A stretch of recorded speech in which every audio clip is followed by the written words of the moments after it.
Welcome back, everybody. It is Talking Sports here on Channel 21. Glad you're aboard. Gates are open at Birmingham Greyhound Racing for a fantastic day. If you're just joining us, live racing at 2 o'clock and 7:15 for the Greyhounds.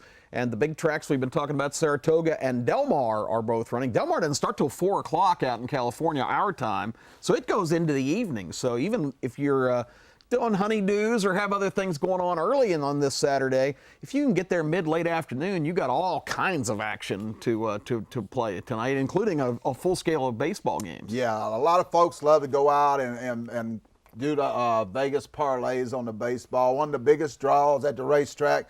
If you love picking the games, I mean, it's the place to be, Kip. It certainly is. All right, Legend, let's switch gears here and do a little bit of gossip on the SEC. Yeah, I like that, Kip. I like that. Now, to be consistent with gossip, maybe we should call this segment something else like Shut Your Mouth. Shut your mouth. We'll come up with something clever, but I like it. This is going to be a weekly segment on the show pretty much. SEC gossip has to start in Tuscaloosa, where I know you always like to start. Oh, yeah. Jalen Hurts broke his silence since we've last visited with you. And Jalen had a lot to say about the situation down there.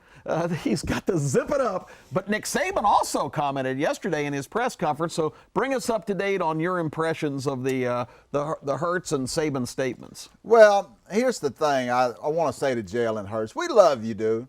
As an Alabama fan, we do love you. But it's time that you zip it and play it. Here's the thing. You're either better than Tua or you're not. And we've said this countless of times. There's 15 games this year. There's plenty of snaps for everybody at the University of Alabama. I thought Jalen, again, he just ought to keep his mouth shut. I think this is more Jalen's dad than it is Jalen. But he needs to keep his mouth shut and play. And if you don't like the circumstances, I mean, we replace 5 stars with 5 stars at Alabama. If you don't like it, hit the door. We got another 5-star in place. I think Saban said what he said to try to curb the situation over. What was your impressions of it, Kip? I thought Saban had the right response, that we're just going to let it be settled on the field. This is not an issue internally. Jalen's main complaint was nobody had really sat down and talked to him about the situation and didn't get a gauge on his feelings going in. But like you said, he should let his play on the field determine this, because Tua was spectacular in the second half of the championship game, but he still hasn't played a whole bunch. And to be fair to Jalen, Georgia geared their entire defensive approach that night to stopping him and what he does best. They didn't prepare for a gunslinger like Tua. So, Tua still, it's not a proven commodity, and Jalen needs to approach it that he's still very much in the competition if he just sticks to his business. Yeah, and here's the thing that Jalen needs to understand. The University of Alabama is bigger than just one person. We don't need dissension. We don't need somebody. The coaches didn't talk to nobody in the offseason. They were hiring new coaches, Kip. How are you supposed to call, the coach supposed to call Jalen? I just got hired today, Jalen. Just want you to know you still in the quarterback race, buddy. Just hang in there. The coaches probably didn't talk to nobody. I don't even think the coaches can talk to some of them during the offseason. I thought it was ridiculous. He needed to shut his mouth and play football. All right, let's move on down south to Auburn. I know you're high on Jared Stidham. He comes in as one of the best statistical passers and quarterbacks in the SEC from last year. But I caught some gossip this week on one of the internet sites that an anonymous SEC coach says Stidham's got a lot to prove after last year's meltdown in the 2 games in Atlanta, particularly in the CF game, where they basically, with a running game so beat up they didn't have any weapons, asked him to win the game, and he couldn't do it. This coach says the book on him that's kind of getting around is he doesn't want to get hit. That's a dirty little rumor. And you can rattle him with big-time pressure.